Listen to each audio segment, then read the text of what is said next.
Soaks, soaks, soaks, soaks.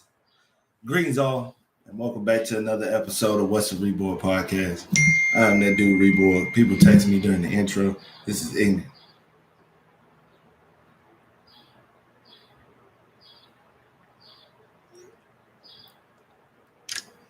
We in the building, man. Good to see y'all, man. We got two people in there representing.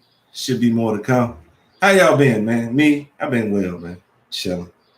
Work is work. Just doing our thing. I might have fucked up because I prepared the ground beef for the tacos today at work and I ain't there. Damn. I know they slapping my shit. I know they going in on that jump for certain.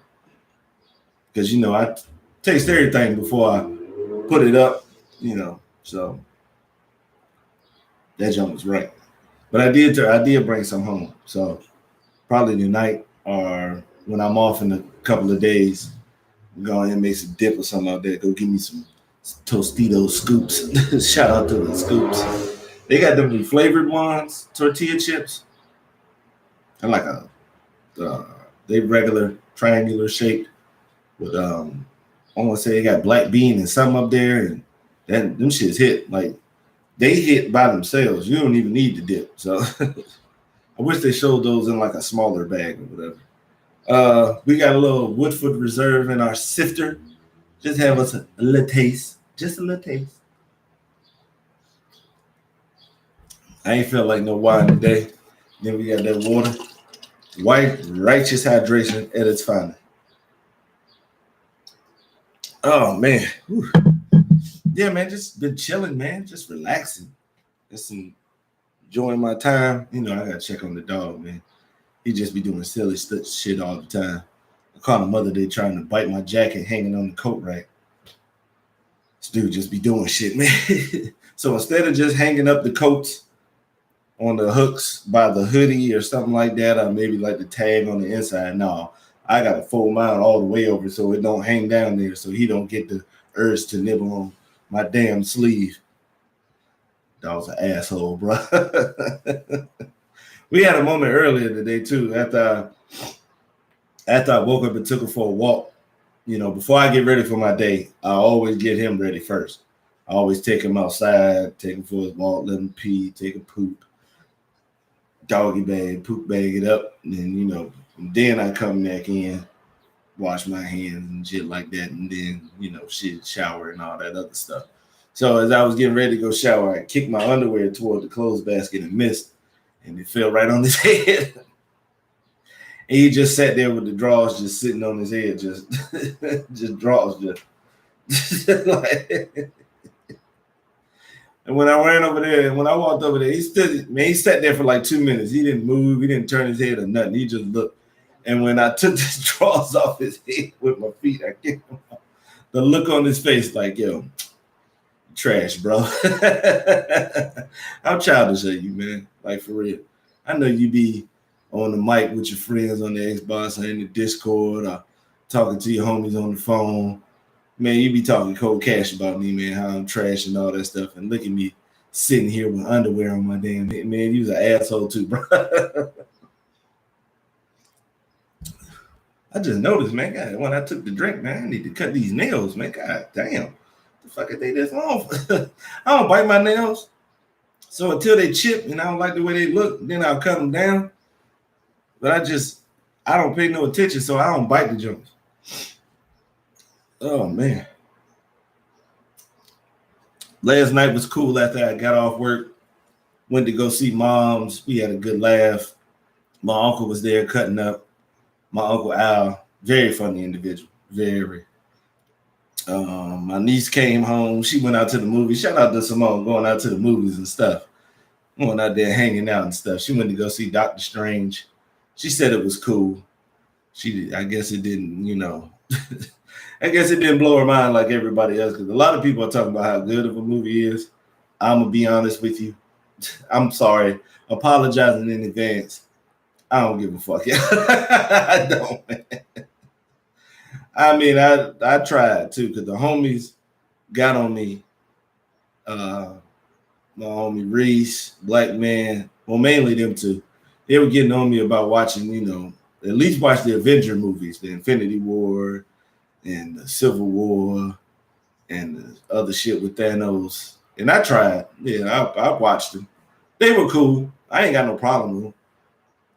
I won't watch them again. Like it ain't nothing against them. They like good. They good movies. Like the cinematography is crazy. They got actors who do the good job. Like I don't read comic books, so I wasn't expecting much. So anytime I'm basing superhero, like it's off something that I seen. Like if it's Spider Man, I'm wondering is it gonna be like the cartoon that used to come on Fox? That shit was lit. Radioactive Spider Man. That was my shit. And same thing with the X-Men that used to come on beforehand. But as far as like the Avengers, they really won't no cartoon, no cartoons. So I just went to my pops, who's the resident comic book head for me, and he just told me. But I watched them, enjoyed them, shot well, all that shit. Like it doesn't feel like a 2-hour film to me. And I'll be honest with you, I get restless after an hour and a half. So it still helped me. I ain't got no problem with them. I just don't give a damn about superhero movies anymore. Nah. Like when you thinking about some other shit while you watching the film, that's how I knew I just wasn't, what I'm saying? I knew I had checked out of that room. Now I do like that, it's making the bag and people enjoy the shit out of them. And they going out there, have your fun. Just don't ask me to join in with you. So, because the whole time I was watching it, I was thinking about watching Boogie Nights, one of my favorite movies. So that's my shit. I love Boogie Nights. That's a good ass film. If you haven't watched it, it's more than just porn. Trust me. I mean, that's the basis of the film, but the stories that they're telling, man, is just amazing, man. Every character's compelling. It's shot well. Everybody did a good job acting, even that racist asshole, Mark Wahlberg. Yeah, Google homie. It was one of them films where John C. Reilly was acting, showing his acting bag. Because y'all know John C. Reilly, Shake and Bake from Talladega Nights with Will Ferrell and all the, Step Brothers and the funny stuff he's done.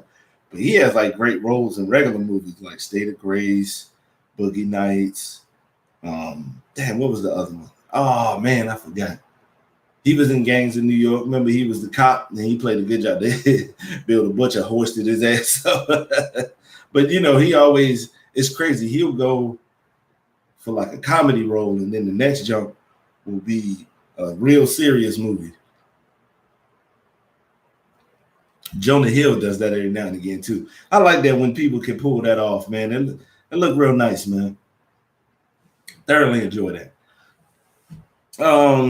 Let's go ahead. I'm gonna start with the sports first. And not too much football news. They released the schedules. I looked at the Raiders schedule. It's a bit rough. Like the division games are already going to be tough. So, good luck to you guys. But a lot of people are saying that they are, really putting out there that we have a team that could go back to the playoffs. I just want to see how we, play against Kansas City and all that. I didn't watch any of the other stuff.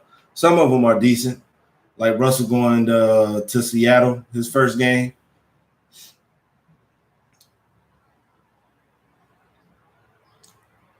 Somebody gonna end up with a bad taste after that game. A horrible taste.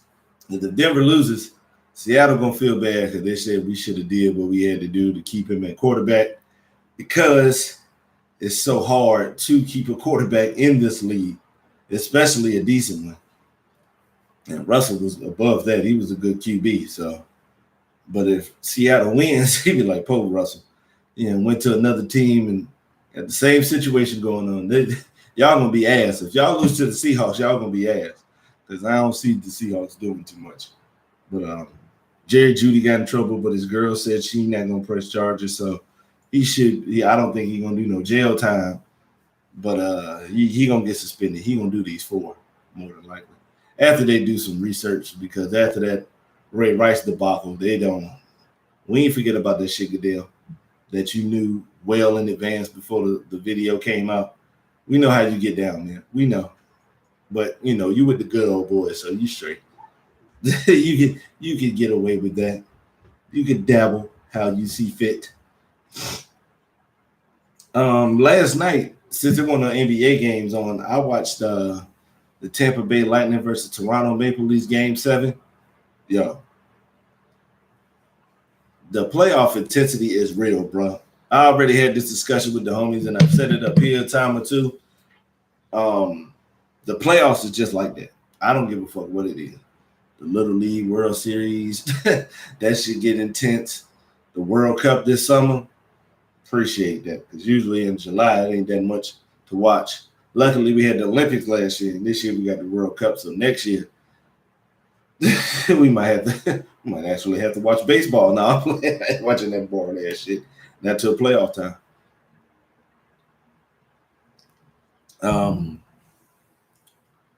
Man, they was just going at it. It was just, look at this dude. Instead of just laying down for the duration of this damn show, he want to move around. For what reason? I have no clue. Sit your ass down so I can finish this damn show.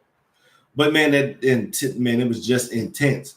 Like the Maple Leafs, I got to paint the picture for you. The Maple Leafs are a young, up-and-coming team. They got the star Austin Matthews. This what they do. They trying to come up. They kind of got like a Grizzlies thing if you're looking for like the basketball parallel if you don't watch hockey. So, and they push these dudes here because Tampa Bay done won the last 2. Tampa Bay is like the Spurs, just consistently just getting it done recently. So they're like, yeah, you may get Austin Matthews and he get all his points, but we know playoff hockey. So it was just that battle going on the whole game. And Toronto had 2 defensive lapses, just two that cost them because they was up 1-0 going into the second period, and then in the second and the third, one of somebody else, Paul, for the Lightning, he caught the defense slipping, got on a nice little breakaway, got 2 nice ass goals. I'm telling you, man, this game was real good. Like this was a good ass game. Like it was so good. Everybody on the ice from both teams, coaches, players, it looked like managers and all that shit. All of them came over there and was just, dapping each other up, telling them how good of a series, that game was good as well. And then finish off the night, the Edmonton Oilers got by the Kings because that's kind of like the same thing. The Kings, they've been decent for the most part, doing their thing. But the Oilers with Connor McDavid, howdy doody looking ass, they up next because Connor McDavid is like, he's the new star in the league. He's the new dude. Like, Sid and Ovi, they still doing their thing, but they done passed it over to McDavid. McDavid is the best player in hockey right now. He can't be stopped. Literally. I mean, that team puts up a good amount of goals. He knows how to set everybody up. As if you get a chance, you get to look. He had a wraparound goal last night that was crazy. That put him, gave him the lead. And I think that ended up being what they needed. I want to say they won 2-0. And shout out to the goalie, because the goalie been asked for the Oilers. That's the only hump that the team has right now. And it looks bad. Like the goalie can't stop shit. So it's like 6-5, 7-6. There's always going to be a high-scoring game with the goalie's ass. But he actually did his job the other day. And that was crazy. So those young boys is moving up. Evander Kane looked good. They won without Drea Salty having a point. So, hey, I can't wait for the next round. And as we go into those playoffs, we go into the basketball playoffs. Then first we're going to have to go with the Golden State Memphis series. John got hurt. I knew it was the end. Even with that 50-point win, I said Golden State just going to win this one at home. Golden State is coasting. They when John got hurt, Golden State really went coast. Because they already know that's a young team. They know to get down. If you keep the foot on their neck, they can't recover. And without Ja, it makes it even more difficult to recover. So Golden State said, all we got to do is hang around, and in the fourth quarter, ta-da, that's what we do. We're a championship caliber squad. So we know how to do this. They don't know yet. And Dylan Brooks had a good quote, said they know we're coming, but you're going to have to be coming to the gym to work on that shot because I'm going to need you to get more efficient. You didn't do shit before that last game, so you have to step it up. Y'all, they as a team have to step it up and help Ja. It's nice that y'all can do it when he's gone and, you know, you can get some wins when that happens, but in the playoffs, nah, it's not going to work. Y'all going to have to learn how to actually, like, you're going to have to actually learn how to play playoff basketball. And that means sometimes shit got to get boring. You can't run the whole time. Can't run the whole time. You can't do that the whole trip. Now you can if you got the personnel, but you know, championship teams like the Suns and the Warriors, the Bucks, they know how to counteract that. They know how to go against that shit. They know how to use your strengths against you. So this is the process of learning how to win. You know how to win the regular season games. You know how to win a playoff game against an opponent you're supposed to beat. So now you have to learn how to win against teams that you're not supposed to beat in the playoff setting. But I'm looking forward to him, man. Looking to see what Memphis has in the future. You know, nice, bright team. Could do some things in the next couple of seasons. Golden State is Golden State. Yeah, Brandon Clark and Jaren Jackson are two young, athletic-ass dudes. Kevon Looney got 20 boards. Now, granted, Kevon Looney isn't an old player. He's still in his 20s, but y'all are better than him, man.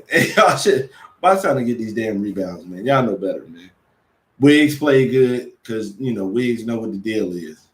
He play good, you can stay. If you don't, you get the fuck out. Either way, they said we got it. If Iggy's healthy, we can slide him in your spot. You know, once Kuminga show us he can be consistent, then that's his. Then he's got the spot. So you know he's playing well. Game 6, Clay. See, that's the crazy part. Some teams, when a star doesn't have a good game, they're probably going to lose. You know, so for them to come, you know, they have the team where somebody can step up and make things happen. Y'all see Draymond dunking out there? Shout out to Donkey. The other series, we had Miami took out Philly. Miami just doing what they do. Tough defense. Get a ball to Jimmy. It seems to be working. Let's keep going. Philly, I don't know, bro. I don't know. Because I hope they don't think they're going to get no superstar free agents. Star. Bradley Beal ain't going to Philly, bro. Y'all better hope y'all can fill in some of them roles and see if get some role players and try to see if you can get rid of Tobias Harris because they didn't pick Tobias over you, Jimmy. They picked Ben over you, okay? Tobias is just somebody that's just there because they got to hold on to that contract because don't nobody else want to take it. But I would have liked to see Embiid healthy the most part because that first game he came back, he was all right. But then that ball hit him in the face again. And that next game, he won't do nothing but taking jumpers. He not feeling that pain again. He not doing that. But he said about James, I know a lot of people expected him to come and be like James Houston, but he's not that player anymore. Like he trying and be trying to be nice and trying to be, you know, a supportive teammate. But, you know, he want to call him out like, man, you was ass, bro. You ain't help us do shit, man. He said, man, you ain't help us do nothing. We ain't even get to game 7, man. Come on, man. Help, bro. Come on. The fuck they brought you over here for, man? Nah, we don't need no 20. We don't need no 40 and 50-point games, man. But a solid 20 every game, man. It sure would help, bro. You know what I'm saying? Like, oh, man. So Miami is back in the conference final. I figured they would, you know, they will fight. If we know anything about the Heat, they going to fight.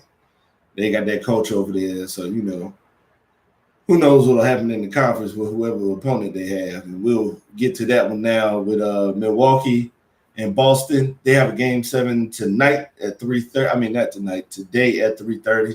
That's why I'm recording now, so I don't miss the show. I want to watch that game. I want to see what's going on. Giannis is carrying them pretty well. I mean, Middleton will help, but I don't think it's not like they would have won in 5 or 6 games if he was there. No, I think they'd still be in the game 7 situation. So that's how you do.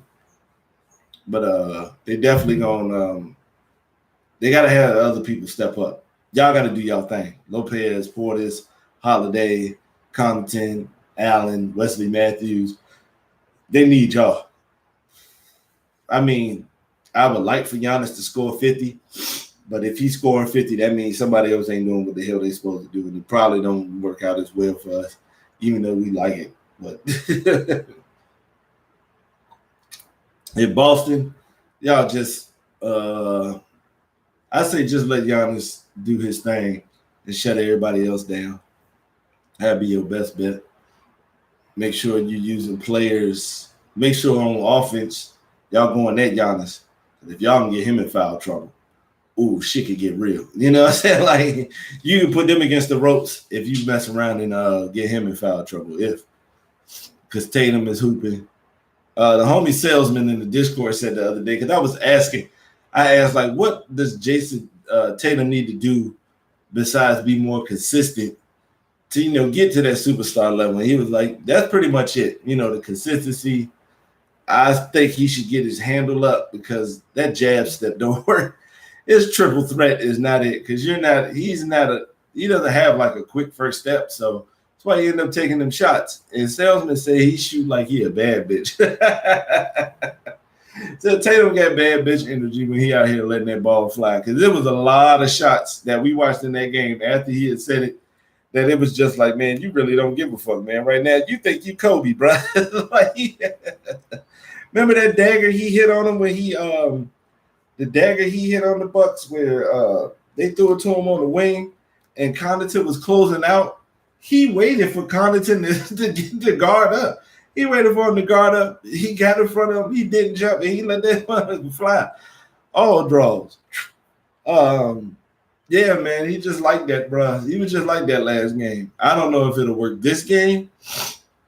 Probably gonna need a good one from Brown. Brown is smart, That's how they get down with they need that from them to make it happen. Because Horford already gave you his game.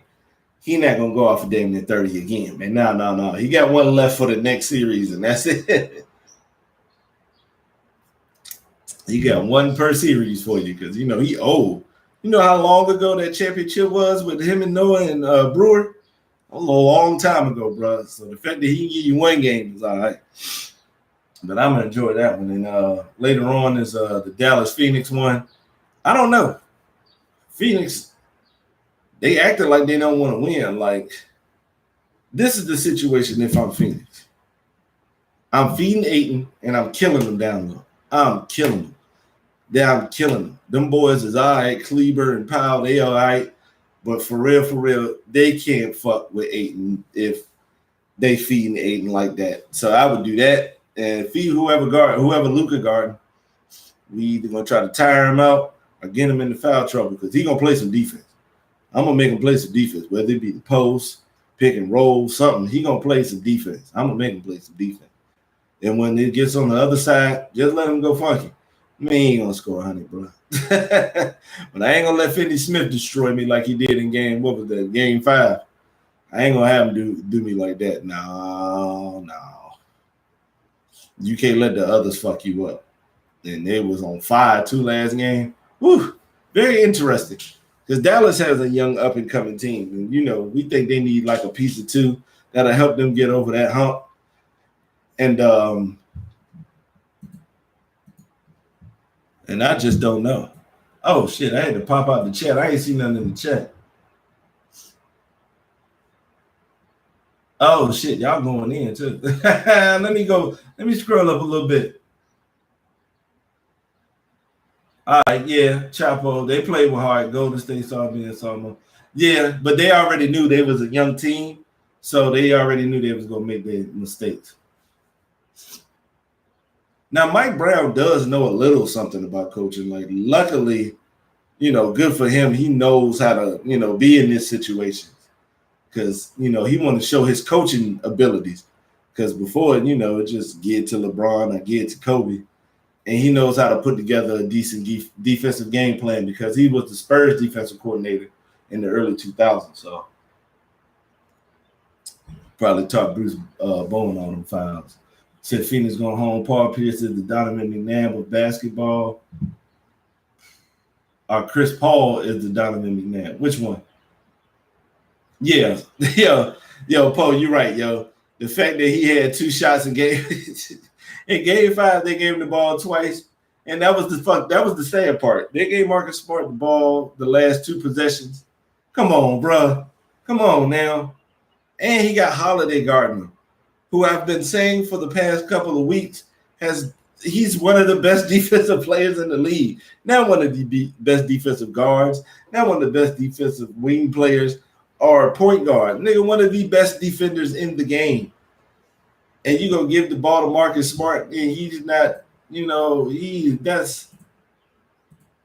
can functionally score, but it's not like, man, I'm not giving him the ball in the closing minutes, man. And he missed the That's what I need, one of them young guns taking care of that. Because he went rogue on that last play and left Tatum hanging, my boy. I don't think they're going to be doing that shit tonight. If they do, we already know what it is. But that series as a whole, the playoffs, I'm enjoying them, man. They are fun. Like, I don't know what the fuck some of the other teams is going to do. And it'd be interesting to see what Miami does after, they see who they playing against. It'd be nice if Phoenix won because I want to see Phoenix versus Golden State like that. But if Luka beat them, hey, you deserve it. You're getting ready to go into a real juggernaut right here. And I think, he's going to show out either way because he's shown that he can't really be stopped like that. So, he in that echelon of players now. So he just hooping at this point. Either way, either matchup, interesting enough to keep me watching.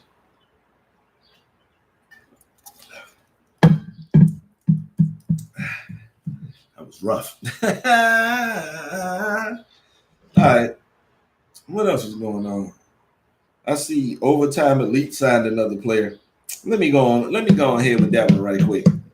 Now, I don't have nothing against these high school cats going to get the bag, going to play for overtime, going to the G League, Elite, and all that stuff. But when it comes to overtime, who y'all playing, bro? Who y'all playing? Because when you join Overtime Elite and we don't know who the hell your opponents are, I feel like myself, you duck and wreck.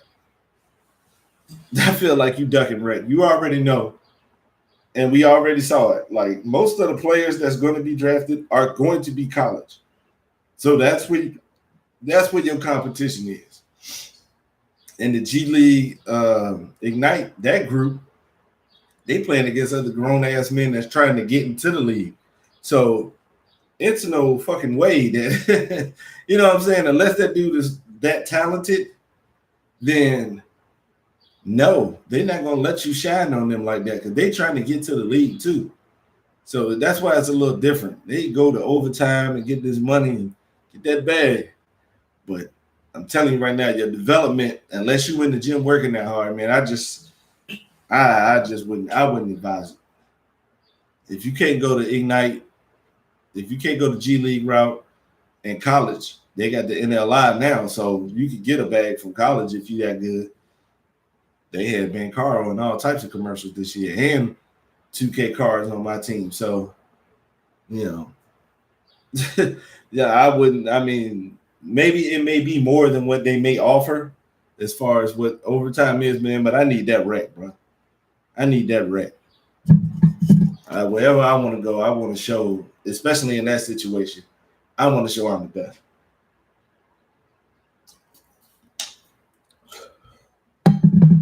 Be like them 20-year-old high school seniors and shit.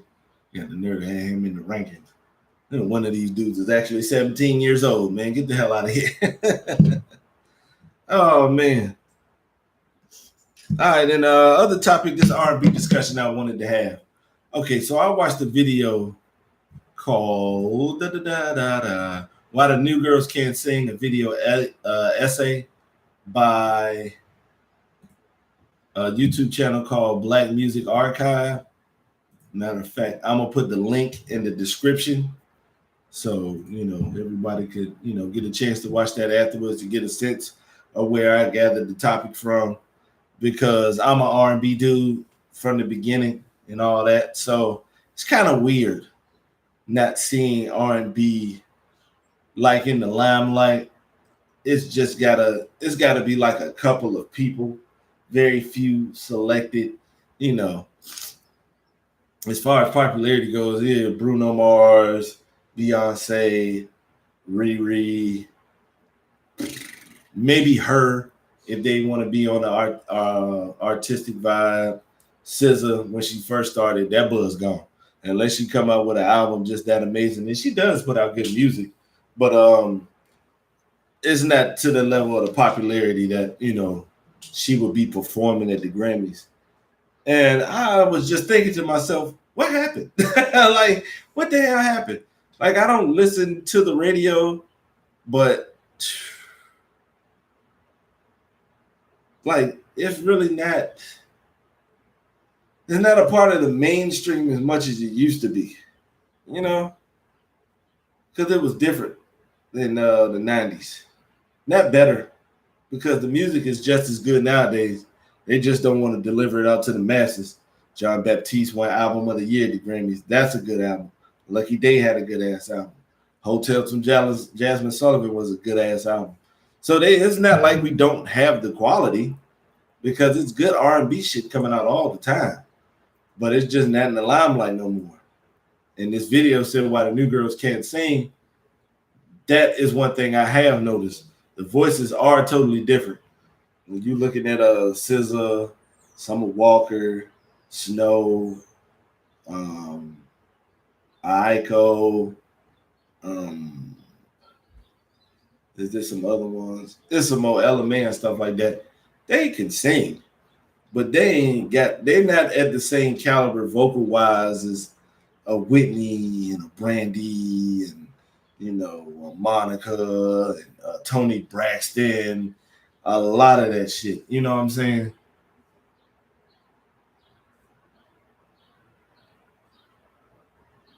Because that as far as the sound is different, Savard, but man, R&B is still R&B, man. You know what I'm saying? Just because you may change like some tone, because they already showed us with like somebody like Sade, you can still do a live band and have a good one. Whatever type of music you're going to use, it doesn't matter. We all know what an R&B tone is. We knew what it was when Neo Soul came out and all that other shit. So we know what it is, but I didn't include Frank and The Weeknd in that because Frank don't usually do that. The traditional part is because the sound is different. People don't like that old sound. Because Savard made a good note that, even though he is a babyface, is a legend and all that. I don't know. This won't you, Savard. This is my boy, Black Man. Even though with Babyface being a legend as a writer and a producer and a performer, you couldn't play his music nowadays. People not fucking with it like that. Like, kind of like the live instrumentation shit is kind of got moved away. And with R&B, you're not really allowed to be trying shit if it's outside of what's going on nowadays. Yeah, a lot of people not fucking with it for real. Not unless you one of them upper echelons, your B's, your Riri's, your Weekends, because the Weeknd is an R&B artist who dabble. Yeah, it's still heavily present. Yeah, because a lot of new artists look up to Brandy, because that's another one that I remember telling y'all about that I watched. Because Mario Winans is a good writer, Savant. He wrote a lot for not just Bad Boy stuff, but just in general. Mario Winans is, he got a pen. He nice with it. So that's why, they will go back because that formula works. It just got to have a different sound to it. You know, they got to put a different tone to it. It's got to have a different melody, and it's because it ain't a part of the radio no more. And I barely know what rock and roll is too, because they definitely have taken rock and roll has taken a bad fall. It was a time it was the number one music, like even over pop music, like that Nirvana grunge era that led into the Green Day era, which went into the pop punk explosion of the late 90s, early 2000s, where that shit was everywhere. Like, yeah, it was like that. And remember in the early 90s, that was what was battling grunge and stuff.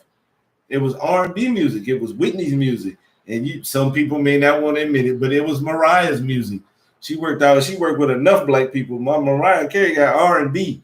Always Be My Baby. Excuse me. That classic among those people who listen to her, who know that song, Jermaine Dupri produced that. So, you know what I'm saying? So even her, you got that. You got up-and-comers like Whitney. You got Toni Braxton, when she was on fire. You got Boyz II Men. So it's like, but now we don't really have that for real. And it's just rare. It's just different. It's just weird. It's just not, I didn't expect it that to be what it is. When the last time you seen an R&B group? Well, I haven't seen an R&B group in so long. I guess you can count Silk Sonic. That was the last one, but it's been a long time since we've seen one for real. And that one like a group of dudes who got together and did their thing. It was already established and stuff like that. Bruno Mars is one of the most popular male artists in the world today. So that goes easy.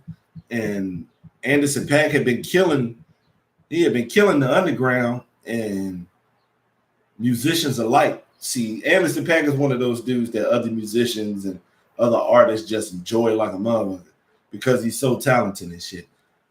It's just, the masses had to slowly get around to it. Then he had to join in with somebody like Bruno for him to get the shine. Shout out to Bruno for that. He was like, this dude is nice. And everybody need to know that shit. Definitely. Anderson .Paak is lit. All the way back to, they named after sections of LA, so y'all know what it is. He do his thing. You Might Not Ever Come Down. I forgot what video game that was on because that was a lot of people's introduction. Mine was, I think he was on like a Dr. Dre. I did? Oh, shit. Okay, cool. I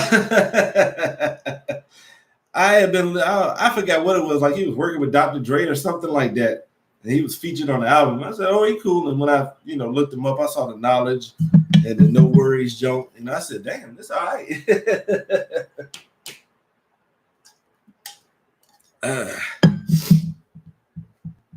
Because when I put somebody on the music, I don't tell them to go listen. They'll just ask me what I'm listening to. I'll tell them, and it's up to them whether they want to listen to that. The only person I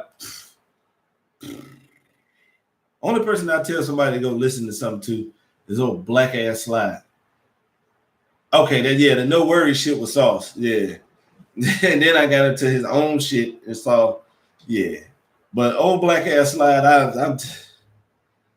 I will continue to let y'all know this, man. I hate him. I do. One of my best friends, but I hate him. I can't stand putting this dude on the music, and he just be so, man, he'll come. I told this dude about Smino years ago. He gonna text me one of his performances where he was doing the colors. I forgot the name of the song. Damn, I forgot what the name of the song was. But he was like, juices and berries, not no perm. Yo, Smino sauce, man. He put the singing and the rapping, and if you pay attention, the lyrics is like that, man. But he go 2 years later talking about, yo, man, this dude nice. Man, I wanted to jump through the phone and kill him, bro. Yo, man. Because I know his vibe like that. I know what he fuck with. I've been friends with most of the homies for so long, I already know what they will fuck with. So, especially him, because I know he'll step outside the room and listen, you know what I'm saying? Stuff like that. Anybody from the 90s, you can pretty much give them stuff like that. because it's where I grew up. And if you listen to this, I know you will enjoy this. Because man, most of y'all can sit here and try to act like y'all won't listen to Nirvana and shit like that. I know I was. I was smitten. Nirvana, Pearl Jam, Soundgarden, Alice in Chains, but I had always been a rock and roll head. But with the R&B, I want to say with the video, kind of like the gist of it is that they don't take the same process as they do coming up to go through music. So that's how it kind of changed. Because subject matter wise, I kind of like it today too, because it's a lot more real. You know what I'm saying? It was like the extreme. Like back in the 90s, it was just R&B from the mid 2000s on back. It was all about the love until the neo soul motherfuckers came in and started changing stuff. And, just, going on different topics and using double and triple entendres and using different meanings and metaphors and stuff like that. But for the most part, what was getting played on that radio was love. It was all about the love. And now that shit is gone. They replaced the love with the real, but, it's got to be a balance. We need that too. Yeah, like love making music. You know what a love making music song is? Y'all know that song by Trippie Redd and the Party Next Door? I can't remember. So Exciting. That's a love making song nowadays. Trust me. It was last year. She was 22, and that's what she wanted. So I played it. I told her, let me know what you want to hear if you into music and stuff, because I'm trying to set the mood, make sure she comfortable, make sure she good, she vibing. If she ain't into it, that ruins the whole thing. So and it was just some young ass shit up there. And even if it is about love or something like that, the tone just changed. Everything like R&B went to having like damn near a straight hip hop sound for the most part. And that's why you have people like Frank and The Weeknd and stuff like that, just trying to use different sounds so it doesn't come off like what everybody is used to. But the thing is, only a few people can do that. And that's not for everybody to be doing. You have to find your lane and stick to it. That's why I respect the neo soul artists, because they have their own lane, and that's where they're gonna be at. Maxwell got his shit, he gonna be there. D'Angelo got his, he gonna be there. Erica's got hers, that's her right there. And people still fuck with them and still respect it because of the work they put in and the art that they have created. So, and I don't think people are trying to. It's cool to get off your emotions and how you feeling, the good, the bad, and the indifferent, but you have to find a way to make it all relatable. I think that's something that disconnect comes into play a lot too, and not just with R&B, but just with music in general. You can talk about what you want to talk about, but you have to use it. You got to get in the old noodle up here. You got to get in the noggin and find a way to make it accessible. And for people, easy to understand, so that people aren't confused, or they just listening to the beat, or it becomes one of them songs where they don't need you up there. So because I've listened to songs, and there's been songs I've listened to. I said, well, we don't need the motherfucker up here. We can just play the beat. Oh man. And right now, you don't have to go through the steps that you used to have to go through to, get that shot. Before, you used to have to go to a club that's having amateur night, and you had to go up there. And then you had, whether somebody told you in the church you could sing or in the school choir. Like before you sang, for a lot of people, one person had to tell you, oh yeah, you can sing. Yeah, so it had to been a confirmation back then. The homie Panda, I had sent the homie Panda the video in the Discord, and he was like, yo man, we need to bring the Apollo back, bro. Now, a New York or Philly crowd works good with, music. I will give them that. If you can make them rock and if you can make them shut the fuck up and if you can keep them from booing you, that means you wanted something. But on the flip side, if they do boo you, some people rise, above that, that's the fuel. Put the battery in the back because Lauryn Hill was on the Apollo, rubbed the log and everything. She got booed, bro.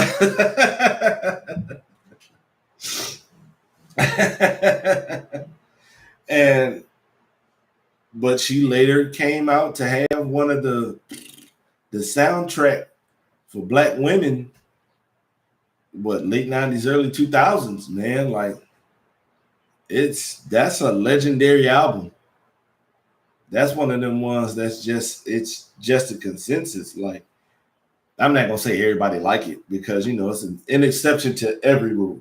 So I know it's people that's not gonna like it. But I ain't got no problem with that. If you don't fuck with it, that's cool. That's not gonna stop me from doing it because I enjoy the fuck out of always make sure I listen to Lost Ones because it ain't a lot of rapping. So to see hear her spit these bars, I'm here for that.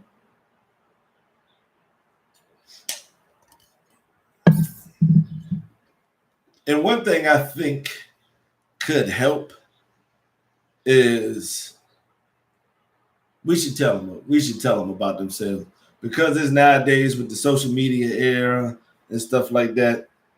People get a little overly sensitive with stuff and they don't want to take the criticism and things like that. But for the most part, man, if you're giving up a criticism, man, you're actually trying to say something that could make them better. An example I like to give is like if I say, damn, Jason Tatum be cold as hell if he had a handle like a nice ass handle, he'll turn around and say, why you worried about my game? It ain't like you in the NBA. Not trying to say he would do that, but that's a response that some of them that be taking. And I'm like, man, don't take offense to the shit. Think about the shit. Because I'm pretty sure somebody else is telling you that. Get your handle together so you can get these easier shots. And just like with the R&B, you don't have to go in everybody's lane. You don't have to be outright nasty. Every song don't have to be about sex. We can enjoy that. If you just, if it has its place, we cool with it. There's no problem. Like the subject matter, to be honest with you, we don't really care. If the melody works, the song works, and you place these lyrics together, I'll say properly, then you won't have no issue with nothing, man. Because it's not like it's not any talent. Some talented motherfuckers out there, man. Like even ones I mentioned, like Snow Allegra. No, she can't sing like Brandy, but she got some good ass songs. Ari Lennox, she has some good ass songs. Aiko. Now I'm not gonna say she can't sing, but she sings in the same voice that she talks with, which is very sweet and very low. So, it comes off different. It's real pleasant mood music, if you will. It's definitely a chill vibe. But you got to remember, we come from the area where you got Boys to Men who have Motown Philly. We getting up and dancing. I'll make love to you. Girl, get your ass in this bed. It's so hard to say goodbye to yesterday. Some sad shit going on. You know what I'm saying? Like, thank you. A song with a bop, it shows appreciation. See how many different realms they go in? When you think about some of these other people today, some of them have the same vibe, damn near the whole album. They may switch up the beat, but there's not much else. You're not going against nothing. You're not trying something.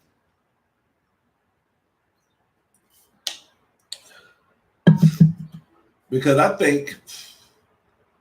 I want to hold out hope that somebody will release an album that, turns the game upside down and have people getting back into their bag. Because that's kind of what happened with Marvin Gaye's What's Going On. Like a lot of R&B artists weren't doing conscious music, especially in Motown. because Barry Gordy said that don't sell, so it ain't no need to do it. So I'm gonna just stick with this bop and this vibe, and I'm gonna be cool. Somehow Marvin Gaye talked him into letting him do his own thing, producing and writing his own album. What's going on? And a conscious R&B album ended up being one of the best albums. Matter of fact, Rolling Stone's top 100 albums or 500 albums of all time. What's going on is like number 5 or something. It might be. Man, let's take a look, see.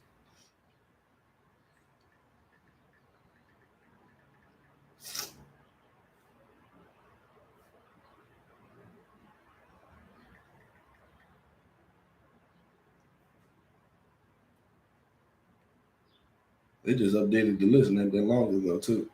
Last year. Shit, what's going on is number 1. So, Rolling Stone, a rock magazine named after a Bob Dylan song. How does it feel to be a Rolling Stone? Bob Dylan. I'm gonna show my love soon, all right? Because I fuck with Bob Dylan, man. Oh, but out of all these albums, all the rock albums, all the pop albums, all this other shit that I probably will be discussing in future ones, in future podcasts, that's the one. Rolling Stone, white dudes, said a black conscious R&B album is the best album of all time. That just lets you know the impact of it.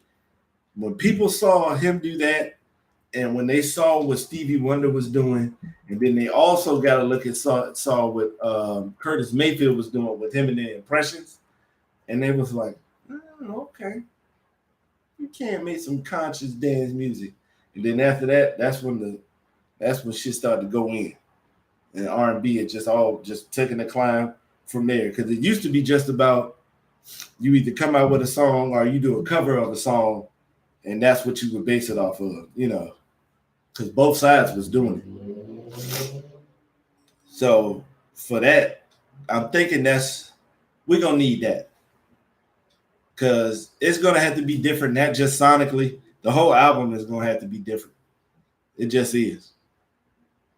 But you gotta have a bop with it, because if you don't have the bop, it don't get received as well. Oh, okay. And because I don't want these genres to go nowhere, because when I say it, like in the video game, when I was talking about video games, how like sports games as as a genre has taken a step back. We don't have like no real tennis game that we look forward to and feel like playing like we did Top Spin and stuff like that. We don't. It's missing genres. The fighting games. We want a fighting game, but just not another Dragon Ball Z game, not another Tekken. We need a new IP from somewhere. Stop remaking this shit we already looking at. It's only like 3 or 4 racing games we feel like playing. I mean, that get released that's actually of any interest.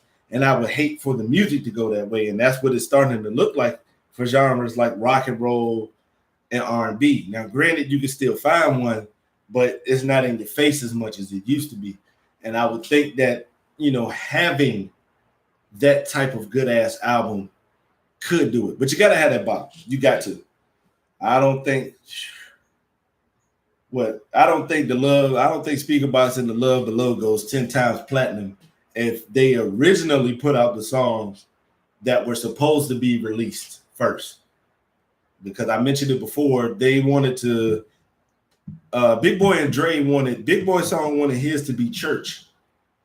If you remember the Speaker Box album, sometimes life can keep you down, put your face all in the dirt. But if you feel that, it was on a Madden. I want to say 03 or 04. That was supposed to be the first single. I don't think that gets received as well as I Like the Way You Move. You feel me? Same thing with Dre. He wanted to come out with She Lives in My Lap first. Probably my favorite song on the album. It changes from time to time, but I listened to it recently and just, wow. But I know that's not the song that the masses would, converge on like that. So he came out with Hey Ya, a bop, but a very serious and conscious song when you listen to it. When he says nothing is forever, but what makes love the exception? Ponder that shit. Because they say nothing lasts forever. So why does this one feeling where we know feelings come and go, why is this one the exception? Because it's not supposed to be like that. That shit comes and goes just like everything else in life. I'm not going to always love something that's outside of a certain realm. You know, I may love you, but I may not love something that you do. So love can be fleeting in different areas. So I mean, if you go back and listen to the joke, man, it's so deep, but the bop grabs so many people. It grabs so many people more than it would have when She Lives in My Lap. So I don't know, man. Fuck it, man. If I get some time, I may put the shit together my damn self. Fuck it. If ain't nobody else gonna do it, I'll do it. But I don't like people. So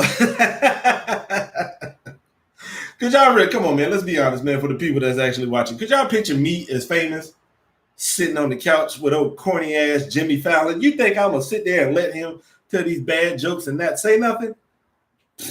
Boy, you stunk in and you stink now. But fuck it, I'll help write it. I'm looking for time right now to go learn how to play instruments and shit like that. For real, I'm looking to redo my schedule so I can go ahead and take them classes because it's necessary. It's something I want to learn. It's something I have to learn. I'm not gonna go that much. I'm not gonna let my life go much further without doing it. But cause I want to keep this shit going. I mean, yes, it's good. I will never take that away. Yes, there's some talented artists out there. But just as far as music goes, period, I need everybody to hear this song. Everybody need to get in on this lucky day.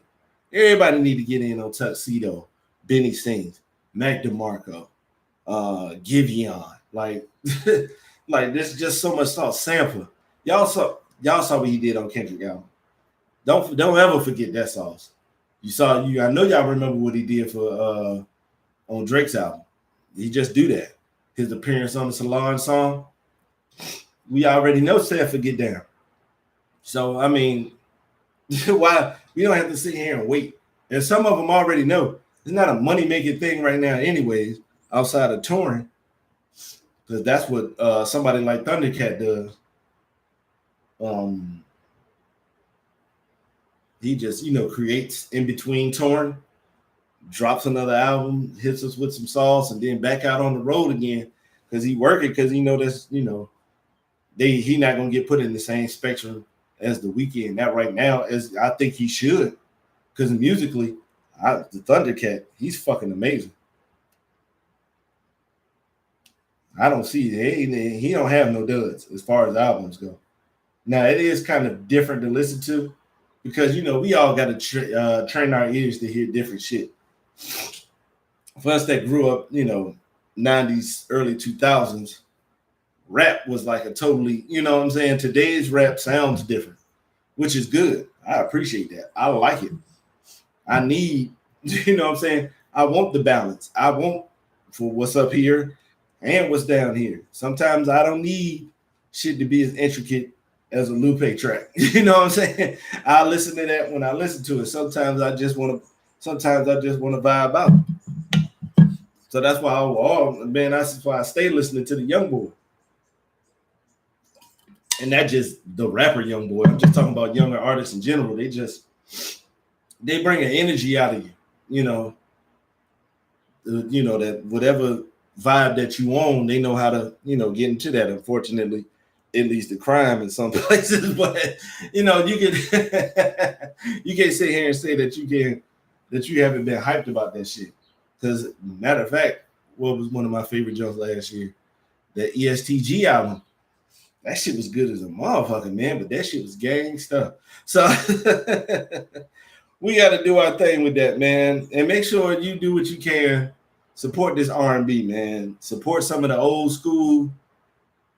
And if you don't know what old school songs you may want to fuck with, if you haven't been back in the catalog or you didn't grow up listening to it, just find some samples. Go on Who Sampled, or just put some, go on YouTube in your search engine and search sample hip hop songs. And I'm telling you right now, if you fuck with the beat, the sample ain't gonna be that far away. Now, granted, sometimes it's not the whole damn song. It's just this 30-second piece that they've amazingly flipped into three 3 minutes and 50 seconds of music, but you can get some sauce from there. People wonder why, why I'm always, how do I know so much different stuff? That's one of the things. I will go on Who Sampled. Oh, I fuck with this beat. Let me see if they did it, see what they did. So let me go ahead and get on that. Then it can branch from there. The group, you could like the song, which turns into another song, or listening to an album, which goes to their discography. Then you can see who they influenced or who they were influenced by. You could go from there and branch out. Like it can keep growing for somebody like me, and it can keep growing for the the listener also. Because I want to keep this shit going. I mean, it probably won't be. It might be next episode, depending on what time I got off to do it, man. I want to have the same discussion about rock and roll, because people don't give a fuck about rock and roll no more. At least with R&B, we know John Baptiste, album of the year. We know this dude. I think he was working with Stephen Colbert. He was on somebody's late night show. I can't remember right off the top. But we know him. We know Lucky Day. We know Giveon, Snow, and Aiko. Who the fuck is winning the best rock? Who is winning the best rock album? Let me take and let's see. Because we got to take a look and see what's going on.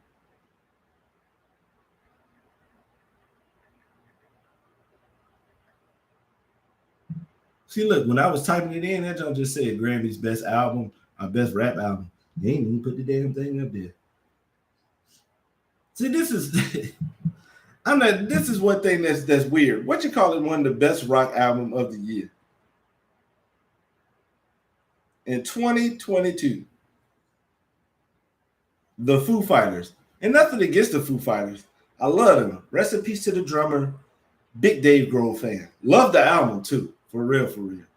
Come on, man. They've been doing this since 95, man. You trying to tell me there ain't no young boys out here? And if you look at the other people in the group, it's all old motherfuckers. Like AC/DC is also up for best album of the year. Chris Cornell, rest in peace, the lead singer for Soundgarden, and Paul McCartney.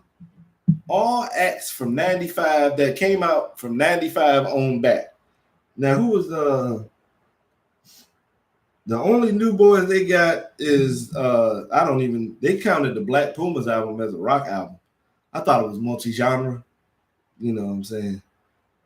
But if you just look, man, that's crazy. So that means we definitely we gotta get this shit out there, man. Because sooner or later it's gonna be R&B artists we ain't gonna even know. But y'all, I'm gonna follow. I'm gonna keep going. I'm gonna keep looking. I'm gonna get these tunes. Damn that shit. But yeah, throughout it's Sunday. Start the week out. Get you some R&B, man. If you need any recommendations, new or back in the day, hey man, I'll let you know. But if you ask me to give you a song and you don't like it, do not fucking blame me. God damn it. All right. That's part of the reason why I don't like to show people shit. I don't like to show people a damn thing.